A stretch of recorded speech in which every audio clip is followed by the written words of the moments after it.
भारत ने आखिरकार यूरोप के साथ एफटीए डील पर पक्की मुहर लगा दी है। जी हाँ, हम भारत और यूरोपीय संघ के बीच हुए उस ऐतिहासिक समझौते की बात कर रहे हैं जिसे दुनिया भर में कहा जा रहा है mother of all deals.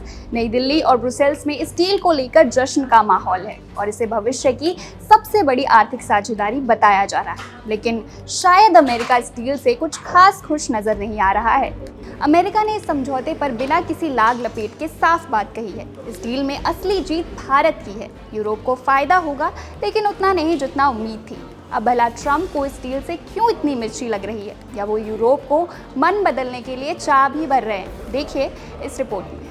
Bharat ने अभी अभी यूरोप के साथ एक ऐसा समझौता किया है जिसे सभी समझौतों की जननी कहा जा रहा है, और संयुक्त राज्य अमेरिका बिल्कुल भी इसकी सराहना नहीं कर रहा है। वास्तव में वॉशिंगटन बहुत स्पष्ट रूप से एक बात कहता है, भारत जीतता है, यूरोप इतना नहीं। भारत और यूरोपीय संघ ने एक ऐतिहासिक मुक्त व्यापार समझौते को अंतिम रूप दे दिया है, जो दोनों पक्षों द्वारा हस्ताक्षरित अब तक के सबसे बड़े आर्थिक समझौतों में से एक है। लेकिन जैसे ही नई दिल्ली और ब्रुसेल्स में जश्न शुरू हुआ, अमेरिका ने एक स्पष्ट मूल्यांकन के साथ प्रतिक्रिया दी। राष्ट्रपति ट्रंप के व्यापार प्रतिनिधि के अनुसार भारत का स्वर्णिम काल आने वाला है।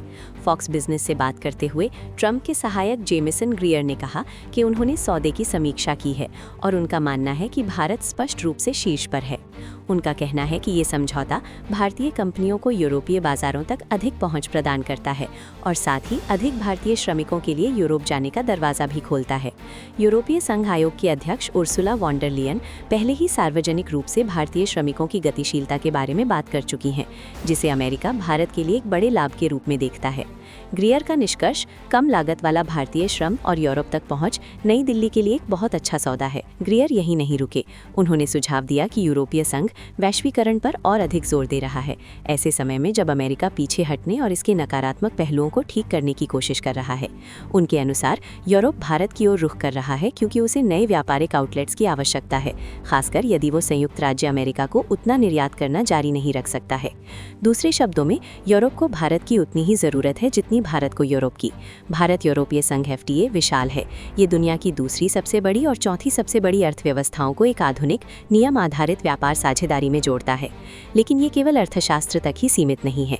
भारत और यूरोपीय संघ ने एक ऐतिहासिक सुरक्षा और रक्षा साझेदारी पर भी हस्ताक्षर किए, जो रक्षा, क्षेत्रीय सुरक्षा और वैश्विक चुनौतियों पर सहयोग के लिए उनका अब तक का पहला व्यापक ढांचा है। ये सिर्फ एक व्यापारिक सौदा नहीं है, ये एक रणनीतिक गठबंधन है।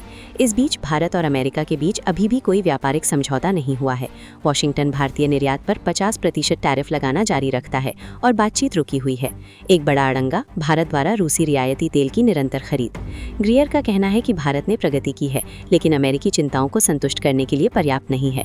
और हालांकि उनका कहना है कि भारतीय अधिकारियों के साथ उनके मजबूत कामकाजी संबंध है, उन्होंने स्पष्ट किया, भारत को अभी भी लंबा सफर तय करना है।